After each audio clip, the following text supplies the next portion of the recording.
What's going on, YouTube? This is Mike here, and today I'm going to talk about something that I've been just dying to find out more information about, and we finally figured out more about it, and that is Zelda, the Breath of the Wild. And today I'm going to talk about my thoughts on where this whole game kind of lands in the whole timeline of Zelda.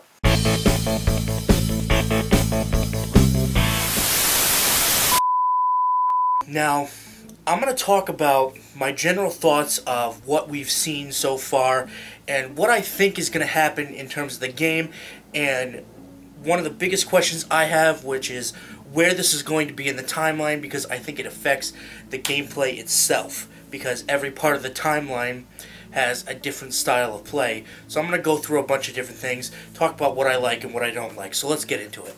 Now, the first thing I want to say is that this game is absolutely gorgeous. The scenery is unbelievable, and I love everything about the scenery of the game so far.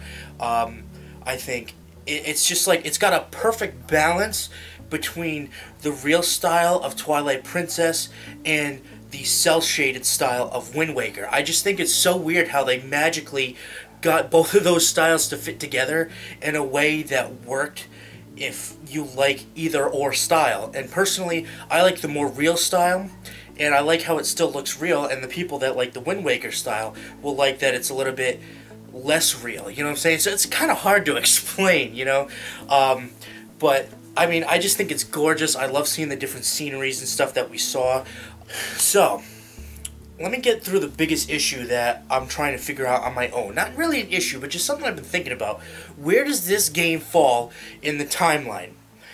Now, I think they specifically went out of their way to make sure that there was almost no way to figure out exactly where it goes in the timeline. And the reason why I'm saying this is because there are different parts of this game that we've seen today that will literally contribute to whoever's theory on where it belongs in the timeline. Here are some examples. So just looking at the logo that they have for Breath of the Wild, if you look at the Master Sword, the Master Sword looks very worn down and old, kind of like rusty, which is weird because, you know, actually we didn't really get a good look at it in terms of, you know, the symbol of the game that, you know, where the sword goes through the Z. That's what I'm talking about. But the sword looks very old, and if you look at the handle style, it really closely resembles the style from Ocarina of Time and Twilight Princess. That stuck with me right away. And you could say, oh, you know, well, all the Master Swords are similar. Yes, that's true. But just look at the Master Sword that's in the logo of Breath of the Wild, and just think Ocarina of Time and Twilight Princess. Now, Ocarina of Time is before the three-way split, which is understandable, which is why they would have that, so they could put it anywhere. But the fact that it looks so much like the Twilight Princess one makes it kind of move towards that timeline. And I know I mentioned before in one of my other videos that we haven't had a Zelda in that timeline in a very long time, so that actually is another reason why I would think they were going with that timeline. But wait, let's move on. So, we also saw the choo-choos, or the whatever those jelly things were that jump up and kill you, and everybody that's played Wind Waker know that that's where those come from. And, you know, they originated there and stuff like that, and, you know, a lot of people are thinking, okay, so it's in the Wind Waker timeline, but at the same time, it was also in Twilight Princess.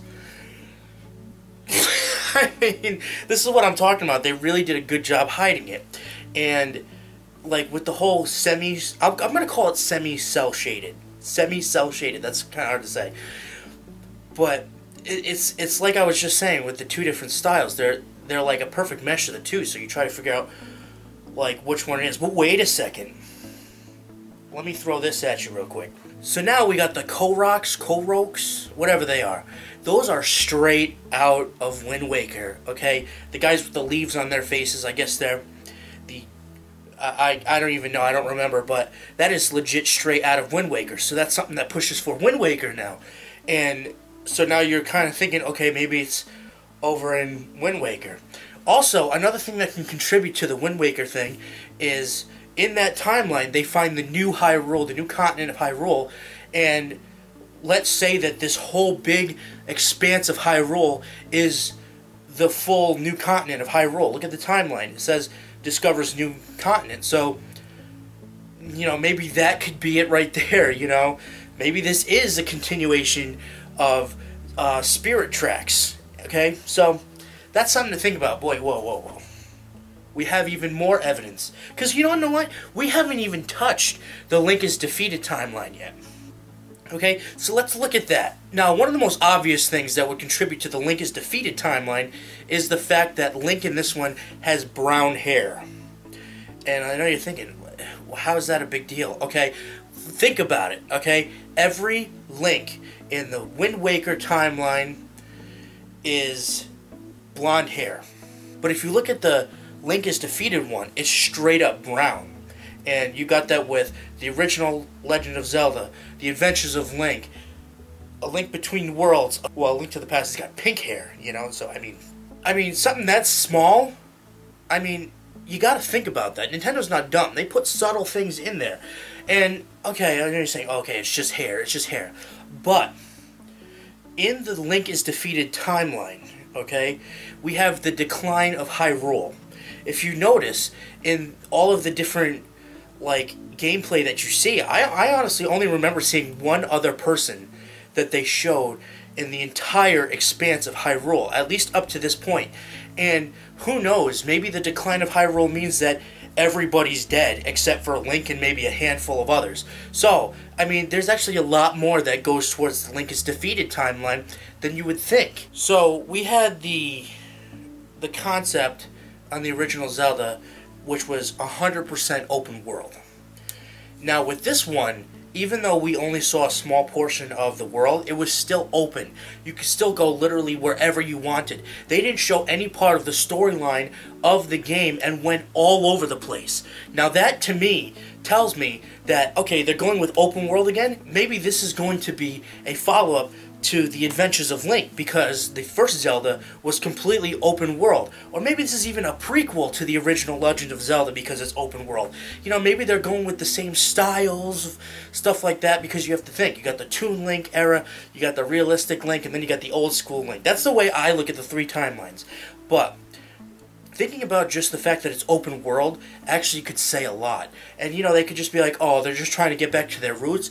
But they could also be contributing to the original story and trying to get back to the original timeline of the hero is defeated. So that's something that you got to think about. I mean, they're really throwing in a lot of things here. Look at the Temple of Time that they show pretty much right at the beginning of the live gameplay footage. It looks exactly like the Ocarina of Time one. And I know you say, okay, what does that have to do with anything? Okay, how about this being, you know, that could prove that this takes place after Ocarina of Time and Majora's Mask. So, for all we know, this could be the same Link that stayed grown up after the end of Ocarina of Time. You know, let's say that Link grew up after Ocarina of Time and he was defeated. That would actually work really well with the hero is defeated timeline. And even something as little as the fact that they showed a raft. Okay, you gotta look at the raft that they showed, okay? Because you're riding a raft, and the only other game that you have a raft is the very first Zelda. Yeah, you ride in a canoe in Twilight Princess, but this is something completely different. So you're on a raft. I thought that was kind of weird that they would put that in there, but at the same time, that could be another, you know, thing that kind of pushes it towards the hero's defeated timeline. And you know, then you say, okay, when he was on the raft, he had that kind of big leaf that he was swinging around to move the raft. So maybe we got the Wind Waker timeline. It's unbelievable. This game literally could go in any direction at this point. And, you know, I'm just throwing in all of my different opinions on what could affect where in the timeline. For all we know, we could be branching off into a fourth timeline, which would be absolutely ridiculous. But, I mean, in all reality, we have no idea where this is going to take place in the timeline, but I'm so excited to see where it falls, and I'm so excited to play this game, And in the next video, I will talk to you about some of the things I really liked about seeing the previews and some things I really disliked about seeing the previews. So we'll see you in the next video.